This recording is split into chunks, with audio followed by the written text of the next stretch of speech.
fitri yang sudah kita jalani. Dengan kemampuan mengendalikan diri, maka kita insya Allah bisa selamat sesuai dengan apa yang harus menjadi tujuan dan cita-cita kita. Adapun Idul Adha itu naik lebih tinggi lagi. Apa inti dari Idul Adha? Inti dari Idul Adha adalah kembali mengingatkan kita untuk apa? Untuk patuh kepada Allah yang menciptakan kita, taat dan patuh kepada Allah tempat kita kembali. Mau kemana nanti kita kembali? Kita kembali hanya kepada Allah Subhanahu wa Ta'ala. Kita biasanya hanya ingat kepada Allah, ingat kepada kematian ketika kita mengantar jenazah.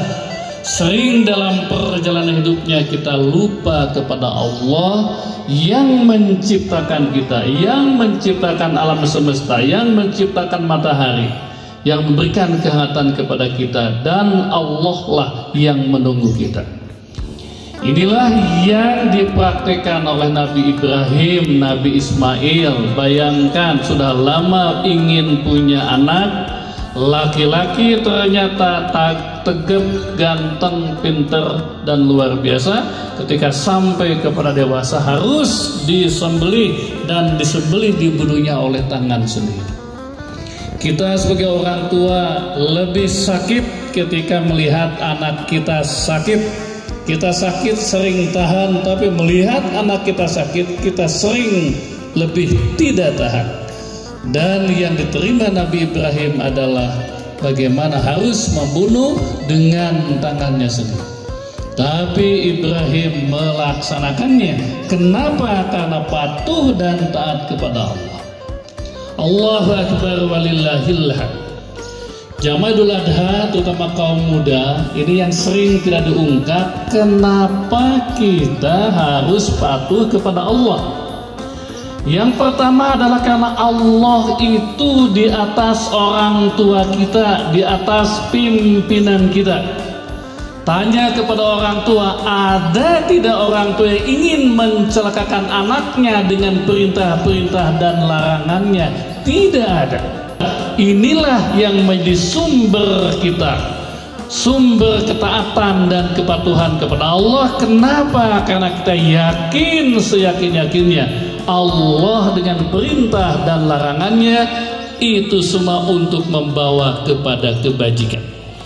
Ini yang harus kita yakini sehingga kita total patuh kepada Allah dan Rasulnya. Kenapa? Karena Allah dan Rasulnya jauh di atas orang tua.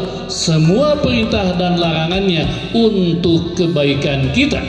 Kebaikan di mana? Kebaikan di dunia dan kebaikan di akhirat. Kita selama ini menganggap ibadah hanya sebagai beban saja. Tidak, sama sekali tidak. Ibadah adalah kurikulum, ibadah adalah diklat.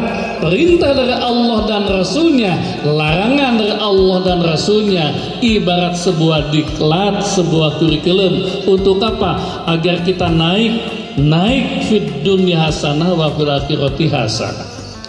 Inilah keimanan, inilah keyakinan yang dipegang oleh Ibrahim dan Ismail. Sehingga apa?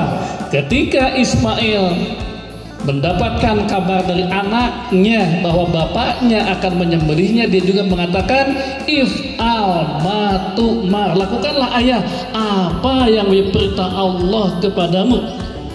Apa sikap Ibrahim? Ibrahim juga begitu. Diperintah membunuh anaknya, menyembelihnya, Ibrahim pun mengatakan, aku lakukan. Kenapa? Karena keyakinan yang maha besar di balik perintah Allah, di balik larangan Allah adalah semua untuk kebaikan kita. Allahu Akbar walillahil hamd. Inilah sidang salat Idul Adha. Kita yakinkan lagi. Sejak kecil kita belajar rukun iman.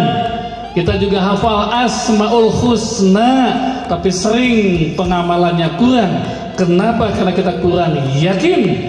semua ajaran Allah, semua ibadah Allah, semua larangan dari Allah, semua perintah Allah itu untuk kebaikan kita.